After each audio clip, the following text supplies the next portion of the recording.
There's an island in the Chesapeake Bay that's falling into the water, and as it collapses, it's spitting out stone tools. A coastal geologist pulled charcoal from the eroding bank and sent it to a lab. The number came back around 22,000 years. That's roughly 9,000 years before humans were supposed to be anywhere near here. Wrong coast, wrong era. And the man who found it refused to play the peer review game. But here's what should really bother you. This wasn't one strange rock. It was one crack in a wall that other sites had already been quietly breaking for decades. The island is called Parsons Island, sitting in the Chesapeake Bay in Maryland, and it is disappearing. The land is subsiding, the sea is rising, and every storm chews away another slice of the bank, dumping whatever was buried inside it straight into the water. Most archaeological sites give you time. This one is on a clock. Every artifact that falls out and sinks is gone, lost, unrecoverable. The evidence is being deleted in real time. The man watching it happen is Darren Lowry, a coastal geologist who has been obsessed with these shorelines since childhood. He didn't stumble onto Parsons Island once and write a paper.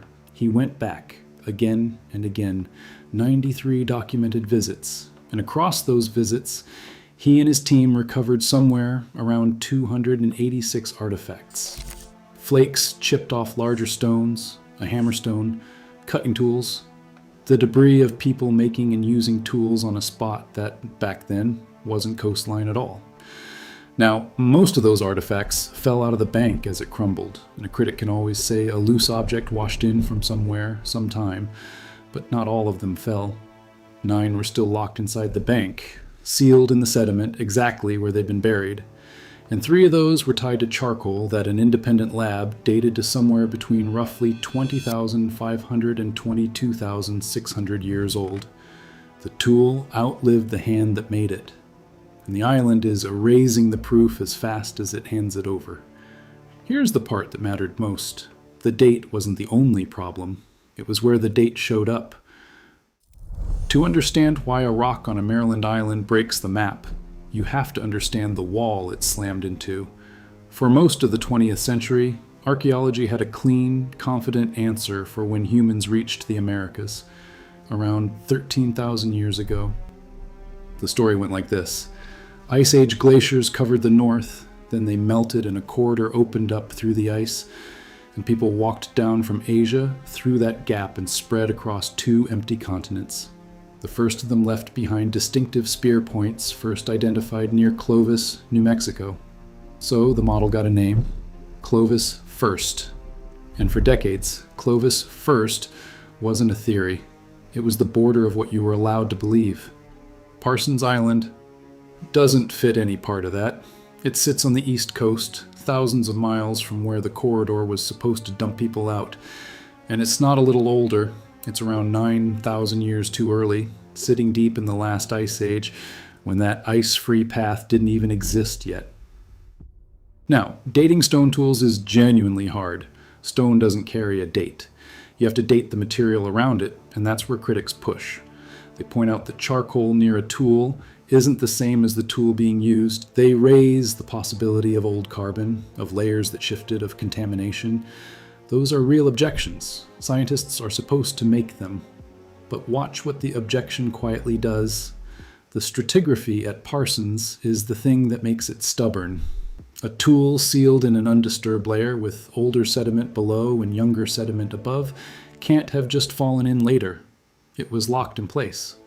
So the criticism isn't wrong to exist. It's just that every one of those reasonable objections also happens to protect the old map, and that's a pattern worth remembering. Then Lowry did something that turned him from a researcher into a target. He didn't submit his findings to a journal. He posted a 260-page manuscript online and walked away from the review process. He told a reporter that life's too short and called that part of academic science the dumbest game he'd ever played. He argues that peer review in archaeology can become a circle the wagon's reflex, a way for the field to wave off anything that threatens the dominant story. Whether he's right or not, he handed his critics the perfect weapon, because now the conversation isn't about the charcoal or the sealed layer, it's about him. He's been affiliated with the Smithsonian, but he works largely on his own, outside the machine. A museum director acknowledged the findings could matter, but stressed they need peer review. An archaeologist from Binghamton visited the island himself and came away calling it a fragile record vanishing into the bay. And that's the trap. The easiest way to bury a discovery isn't to destroy it, it's to make the person carrying it look reckless. If Parsons Island stood completely alone, this would be easy. One eccentric geologist, one unreviewed manuscript, one weird date. Wave it off and move on. But that's exactly the thing. It doesn't stand alone. Because 2,000 miles away in the New Mexico desert, the ground preserves something no one could call a loose rock. At White Sands National Park, in the bed of an ancient lake called Lake Otero, a team excavated a series of human footprints. 61 of them. Not tools that might have washed in, not charcoal you have to argue about. Footprints, impressions left by actual human feet pressing into wet ground, then sealed and preserved. And when the team dated the layers packed around those prints, the numbers came back between 21,000 and 23,000 years old. That's the same window as the Parsons Island charcoal. Suddenly, the lonely site on the east coast had company on the other side of the continent. Footprints are different, and you feel it instantly. A skeptic can spin a story about how a stone artifact ended up somewhere. It's much harder to explain a human footprint into existence. Somebody walked across that mud during the last glacial maximum, the coldest, iciest peak of the Ice Age, at a moment when the textbook says nobody should have been anywhere south of the ice at all. So critics went for the one door left open, the dating method. The original White Sands dates came from seeds of an aquatic plant called Ruppia. And critics raised a sharp, legitimate point. Water plants can absorb old carbon dissolved in the water, which could make the seeds look older than they really are. It's called a reservoir effect, and if it applied here, the whole thing might collapse. For a while, that was the safe answer. The dates were probably just wrong, so the researchers went back. They didn't just redate the seeds. In 2023, they dated pollen from land plants which don't have the water problem, and ran optically stimulated luminescence, which measures when sediment grains last saw sunlight. Different method, different material, same answer. Then, in 2025, a new team came at it again. They dated ancient lakebed mud at fresh sites, using labs with no connection to the original study. The result held. Across 3 different materials and 3 independent labs, they landed on something like 55 consistent dates, all pointing to the same terrifying conclusion. People were there, more than 20,000 years ago. Same answer. They tested it again. Same answer. And when a site survives its own harshest critics that many times, the problem stops being the site. The problem becomes the model that can't fit it. But the fight over these dates didn't start with footprints or an eroding island. To understand how brutal it gets, you have to go back to the man who broke Clovis-first in the first place, and what it cost him. His name is Tom Dillahay, and his site is in southern Chile, a place called Monte Verde, dated to around 14,500 years ago. By the numbers, that's 1,000+ years before Clovis. It shouldn't have been the bomb it became, but it landed in a field that treated any pre-Clovis claim as heresy. Dillahay spent years defending it, not months. Years. The evidence was picked apart, doubted, dismissed. There was a nickname in the field for the gatekeepers who rejected these early sites, almost on reflex, whether the evidence was good or not. The Clovis police. And when Monte Verde was finally accepted as legitimate in 1997, it had taken something like 25 to 30 years to get there. Dillahay's own description of that fight was blunt. They went through hell. Sit with that. A researcher can be right, have the evidence, and still spend the better part of his career being treated as reckless, because the evidence arrived before the field was ready to hear it. Monte Verde was the first real breach in the wall. After it, 13,000 years was never solid again, and the East Coast had its own casualties.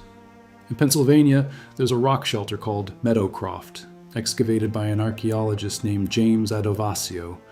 It's a deep, layered site, carefully dug, and its lowest human traces pushed back to around 16,000 years, maybe more.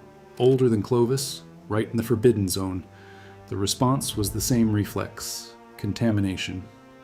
The idea was that groundwater might have carried ancient carbon into the samples, making them read older than they were.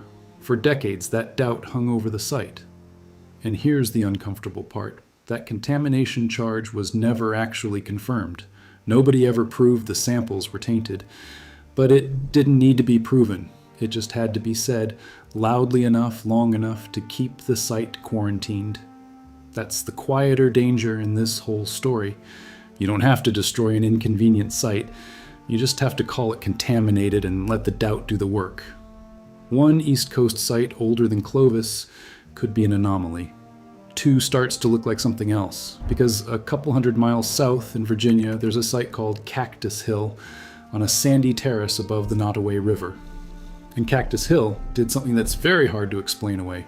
It had a Clovis layer, and then underneath it, separated by a zone of clean, sterile sand with nothing in it, there was another layer of tools, older tools, quartzite blades made with a different technology sitting below the Clovis material, with dates pushed back towards 16,000 years and beyond. Think about what that sterile gap means. If the lower tools were just Clovis debris that had slipped down, there wouldn't be an empty buffer between them. That clean band of sand is a wall of time. It says the layer below is genuinely older, genuinely separate.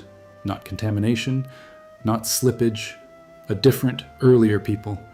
And Cactus Hill sits in the same broad region as Parsons Island. Same coast, same kind of uncomfortable early date. It became a magnet for one of the most controversial ideas in the whole debate, the notion that some early people might have crossed the Atlantic along the ice. Most researchers don't buy that idea, and it's fair to flag it as fringe. But you can see why the East Coast pattern kept dragging people toward wild explanations. The clean story had no room for any of it. By now the map was bending. The evidence wasn't one loose rock anymore. It was regional. It was stratified. It was dated by multiple methods, and it was stacking up faster than the old model could absorb. Then came the claim that shows you just how far this argument can stretch once the wall starts to crumble. And this one, you have to handle carefully. Back in 1992, during a freeway expansion in San Diego, construction crews uncovered the bones of a mastodon. Paleontologists from the San Diego Natural History Museum moved in. Among the bones, they found something strange. Heavy stones that looked like hammerstones and anvils. Mastodon bones that had been broken in a spiral pattern, the way fresh bone shatters when it's struck, not the way old dry bone cracks. It looked, to the team, like someone had smashed those bones open while they were still fresh. The problem was the date. When they finally pinned it down using uranium series dating, the number came back around 130,000 years. Not 13,000. 130,000. If that reading is correct, it doesn't push the timeline back. It obliterates it. It would put someone in California more than 100,000 years before humans were supposed to be anywhere in the hemisphere. The team published it in the journal Nature in 2017, and the pushback was ferocious. Most researchers reject it. Critics argue the heavy construction equipment that uncovered the site could have broken the bones, or that natural forces, not human hands, did the damage. And here's the honest part. The critics might be right. This is not proof. Most archaeologists do not accept the Cheruti Mastodon as a human site, but the reason it still matters, the reason it belongs in this story at all, is what it reveals about the shape of the debate. Once the 13,000-year wall stopped looking solid, the argument had no comfortable edge anymore. If even a fraction of the Cheruti claim were ever supported, the old timeline wouldn't just bend, it would snap. That's exactly why the field pushes back on it so hard. Because at this point, the question isn't only about the evidence, it's about everything built on top of the old answer. Think about what 13,000 years was holding up. Textbooks, museum displays with their tidy migration arrows, careers built defending the model, grant applications framed around it, decades of confident lectures. When a single number becomes the foundation for that much certainty, changing the number stops feeling like science and starts feeling like an attack on the people who built their lives on it. And this is the part where you have to stay fair. The old model wasn't stupid. It was built from the best evidence people actually had at the time. The ice-free corridor was real. The Clovis points were real. For its era, it was a reasonable story. The failure wasn't inventing it. The failure was defending it long past the point where the evidence still supported it, turning a reasonable conclusion into a border you weren't allowed to cross. This wasn't a conspiracy in the movie sense. Nobody needed a secret meeting or a locked vault. Certainty. Protecting itself is quieter than that and more ordinary, and in some ways more dangerous. Doubt did the burying. Contamination did the burying. The safe answer did the burying. So the question became obvious. If people really were here that early, spread from Chile to Pennsylvania to New Mexico, where is all the evidence? Why isn't it everywhere? Maybe that's the wrong question. Maybe the evidence isn't missing. Maybe it's underwater. Out in Idaho, at a site called Cooper's Ferry, researchers found stone tools dated to around 16,000 years old, in a spot that fits a very different migration story. Not a walk through an inland ice corridor that hadn't even opened yet. A route down the Pacific coast. People moving along the shoreline, living off the sea, following what some researchers call a kelp highway, a rich coastal band of food that would have stretched all the way down the edge of the continent. Here's the catch that changes everything. During the Ice Age, sea levels were far lower. The coastlines those people would have walked, camped on, and left their tools on are not the coastlines we have today. They're drowned. Submerged underwater that rose as the ice melted. The best evidence for the earliest Americans may be sitting offshore, underwater, eroded, scattered across a seafloor no inland dig will ever reach. And now look back at Parsons Island. It isn't an exception to that process. It's a live demonstration of it. Right now, in the present, an ancient shoreline is collapsing into the sea and carrying its evidence down with it. The thing that makes the deep coastal record so hard to find is happening in front of us in real time on one small Maryland island, so the missing proof might not be missing at all. It might be lost, mislabeled in a museum drawer, or still under the water, waiting. Now let's be clear about where the evidence actually stands, because the drama doesn't excuse sloppiness. Some of this is solid. Monteverde is accepted. The White Sands footprints have survived round after round of independent testing. Multiple sites now point to people in the Americas around 16,000 years ago and earlier. And Clovis-first, the wall this whole story crashes into, is now rejected by most researchers. That part is settled. Other pieces are still contested. Parsons Island's date is not confirmed by the field. Its manuscript still hasn't gone through journal review. The interpretations at Cactus Hill and Meadowcroft are still argued over, and the Cheruti Mastodon, at 130,000 years, sits far out at the speculative edge, unaccepted by nearly everyone. Those distinctions matter. Keeping them straight is the difference between a real mystery and a fake one. But notice what happened to the old model through all of this. It never held a press conference to admit it was wrong. There was no public reckoning. No apology to Dillehay for the years he went through hell. No correction issued to the students who were taught 13,000 years as fact. Instead, the maps got redrawn. The textbook wording got softer. The phrase Clovis-first quietly slid out of the confident present tense and into the past. The model didn't collapse in one loud afternoon. It retreated into footnotes and revised paragraphs and hoped nobody would notice the retreat had happened at all. That's the real shape of this story, not a lie exposed. A certainty that changed its clothes and kept walking. And Parsons Island is still sitting there, still eroding, still uncomfortable, still unpublished in any journal, quietly vindicated in spirit by footprints in a New Mexico lake bed that landed in the exact same window of time, and still, on its own terms, unproven. Pull the thread all the way tight and look at what you're holding. Charcoal in Maryland. Footprints in New Mexico, a dwelling floor in Chile, blades under a sterile band of sand in Virginia, 4 landscapes, 1 question, and a timeline that keeps getting older and messier the harder anyone looks. What it changes is real. Humans reached this hemisphere earlier than the clean story allowed, and they probably came in more than one wave, by more than one route, including routes now drowned. What it still won't answer is just as real. Who these people were, whether their line survived, how many times humans arrived before the version we were taught. Someone knelt on that ground more than 20,000 years ago and set down a stone tool.